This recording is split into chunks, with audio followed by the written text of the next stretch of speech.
खुशी का कारण ही इतना बड़ा था। केशवी बिटिया कहाँ है? अरे कलावती कहाँ हो तुम दोनों? आ रही हूँ जी। क्या हुआ? आज तो आप बहुत खुश हो जी। बापू आपने बुलाया? हाँ बिटिया, खुशी की तो बात है कलावती।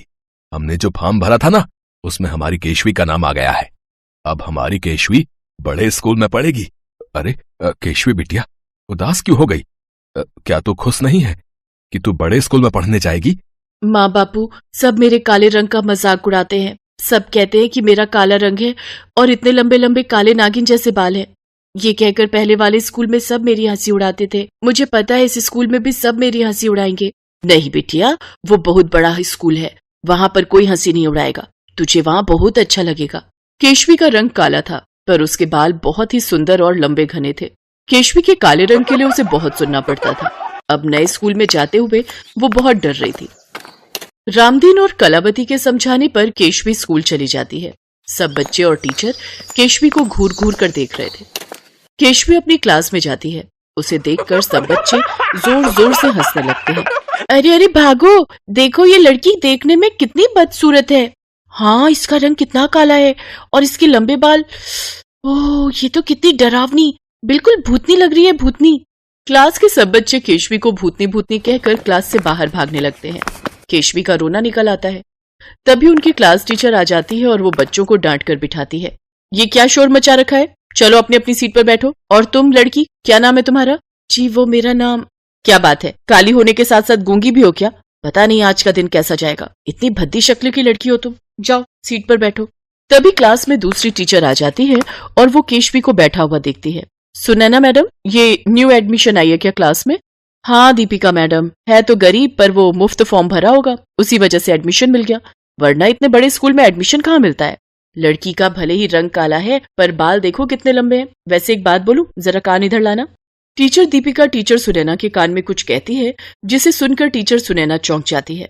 अगले दिन से टीचर सुनैना का व्यवहार केशवी के साथ बिल्कुल बदल जाता है। केशवी बेटा, क्या तुम थोड़ी देर स्कूल में मेरी हेल्प के लिए रुक सकती हो? मेरी अलमारी बहुत फैली हुई है, मैं सोच रही थी समेट कर घर जाऊंगी। जी मैं रुक जाऊंगी, मुझे तो अच्छा लगेगा टीचर जी अगर मैं आपकी मदद करूं। टीचर सुनैना के कहने पर केशवी रुक जाती है। केशवी बेटा, तुम्हारे बाल बहुत सुंदर हैं। काश मेरे बाल भी इतने ही सुंदर होते। देखो मुझे बहुत सुंदर चुटियां बनानी आती है। तुम बैठो, मैं तुम्हारी सुंदर सी चुटियां बनाती हूँ। केशवी की खुशी का ठिकाना नहीं था। आज उसकी क्लास टीचर उस पर इतना प्यार बरसा रही थी। टीचर उसे कुर्सी पर बैठा देती है और उससे प्यार से बात करती है और चालाकी से चुपचाप उसकी चोटी के थोड़े से बाल काट लेती है। केशवी को इस बारे में पता ही नहीं चलता। केशवी खुश हो जाती है क्योंकि उसकी टीचर उसके साथ बहुत अच्छे से बात करने लगी थी। केशवी रोजाना ही किसी न किसी काम के लिए अपनी टीचर के साथ रुक जाती थी। अब तो उसकी टीचर ने उसे क्लास मॉनिटर भी बना दिया था। केशवी के माता पिता भी इस बात से संतुष्ट थे कि केशवी का अपने स्कूल में मन लग गया है, पर धीरे धीरे केशवी के बाल छोटे होने लगे। एक दिन केशवी सिर धोकर बाहर निकली तो कलावती उससे बोली, केशवी तेरे बाल इतने छोटे कैसे हो गए? तूने तो कटवाए भी नहीं, दिखा तो जरा, कहीं किसी सहेली ने तो नहीं काट दिए? पता नहीं माँ, मैंने तो कोई बाल नहीं कटवाए, फिर छोटे कैसे हो गए मुझे नहीं पता। नहीं, किसी ने मेरे बाल नहीं काटे माँ। अरे कलावती, तुम भी बेकार में बच्ची को परेशान कर रही हो। अब उसका स्कूल में मन लगा है तो तुम इन बालों के पीछे पड़ जाओ। अरे बाल तो घर की खेती है, जब मर्जी बढ़ा लो, जब मर्जी कटवा लो, और फिर टूट भी तो जाते हैं मौसम के अनुसार।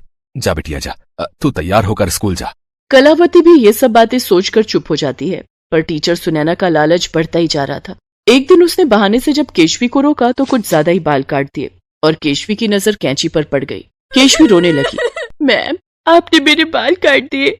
इसका मतलब मेरे बाल तभी छोटे हो रहे थे क्योंकि आप रोजाना बहाने से मेरे बाल काटती थी, पर क्यों?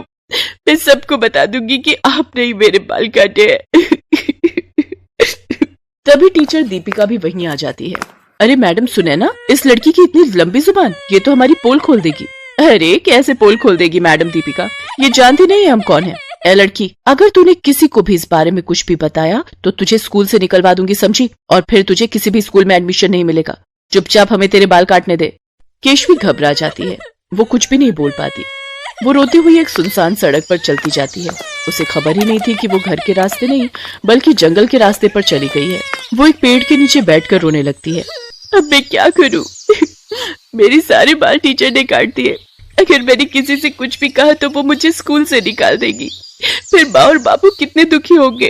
पर मेरे बाल अगर कट गए तो मैं बिल्कुल गंजी हो जाऊंगी। मैं क्या करूं, मुझे कुछ समझ नहीं आ रहा। कौन मेरी मदद करेगा? तभी वहां पर एक सुंदर सी परी प्रकट होती है। मैं तुम्हारी मदद करूंगी। मैं एक जादुई परी हूँ। मैं तो जंगल में भ्रमण कर रही थी, पर तुम्हारी रोने की आवाज सुनी तो मैं यहाँ आ गई। बोलो, तुम्हें क्या परेशानी है बेटी? केशवी उस परी को अपनी सारी दुख भरी बात बताती है। परी केशवी के सिर पर हाथ रखती है तो केशवी के बाल पहले जैसे लंबे और घने हो जाते हैं। ये देखकर केशवी बहुत खुश होती है, पर एकदम से उदास हो जाती है। उदास मत हो केशवी बेटा, अब जो भी तुम्हारे बाल काटने की कोशिश करेगा वो गंजा हो जाएगा, और जब तक वो सच्चाई नहीं बताएगा उसके बाल वापस नहीं आएंगे। यही सजा तुम्हारे बाल काटने वाले को मिलेगी। अब तो खुश हो ना? आप कितनी अच्छी हो परी माँ, तुम भी तो बहुत प्यारी बच्ची हो केशवी। चलो अब मैं चलती हूँ, मुझे अपने परीलोक रात होने से पहले लौटना है। इतना कहकर परी अदृश्य हो जाती है और केशवी खुशी खुशी घर आ जाती है। अगले दिन केशवी के लंबे बाल देखकर टीचर सुनैना हैरान रह जाती है। वो तो पूरी लालच से भर जाती है और सबके जाने के बाद जैसे ही टीचर सुनैना केशवी के बाल काटने लगती है, केशवी के बाल तो नहीं कटते, पर टीचर सुनैना पूरी गंजी हो जाती है। टीचर दीपिका ने भी टीचर सुनैना का साथ दिया था, इसलिए वो भी गंजी हो जाती है। मैं गंजी कैसे हो गई दीपिका मैडम? आप भी गंजी हो गई, हम दोनों गंजे हो गए, ये कैसे हुआ? हाँ सुनैना मैडम, मैं भी गंजी हो गई, हम दोनों गंजे हो गए। अब हम दोनों इस क्लास से बाहर कैसे जाएंगे? सब हमारी हंसी उड़ाएंगे, हमारे बाल कहाँ चले गए? आप दोनों के बाल अब तब तक वापस नहीं आएंगे जब तक आप प्रिंसिपल मैडम और सबके सामने अपनी गलती को स्वीकार नहीं करोगे। परी माँ ने आप दोनों के बाल छीन लिए, अब आया मजा। किसी के बाल काटकर आप कितना खुश हो रही थी। मैं अभी प्रिंसिपल मैडम और बाकी स्टाफ टीचर्स को बुलाकर लाती हूँ। केशवी सबको बुलाकर लाती है और सबके सामने सच्चाई आ जाती है। सुनैना और दीपिका अपनी गलती मान लेती हैं। वो दोनों केशवी के बाल काटकर बेचा करती थी। वास्तव में वो बाल बेचने का व्यापार करती थी। सुनैना मैडम, दीपिका मैडम, आप दोनों को शर्म आनी चाहिए।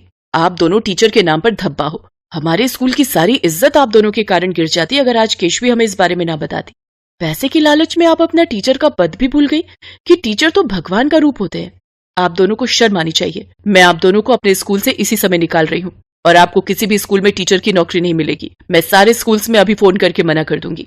आपके सारे सर्टिफिकेट छीन लिए जाएंगे। केशवी बेटा, वेरी गुड, तुम बहुत बहादुर बच्ची हो, तभी तो परी माँ के रूप में गॉड ने तुम्हारी हेल्प की। गॉड ब्लेस यू बेटा। टीचर सुनैना और टीचर दीपिका के बाल तो वापस आ जाते हैं, पर उनका टीचर का पद उन्हें वापस कभी नहीं मिलता। उनकी सारी डिग्रियां छीन ली जाती हैं। आज वो अपने किए पर बहुत पछता रही थी। समाज और रिश्तेदार में उनका बहुत अपमान होता है।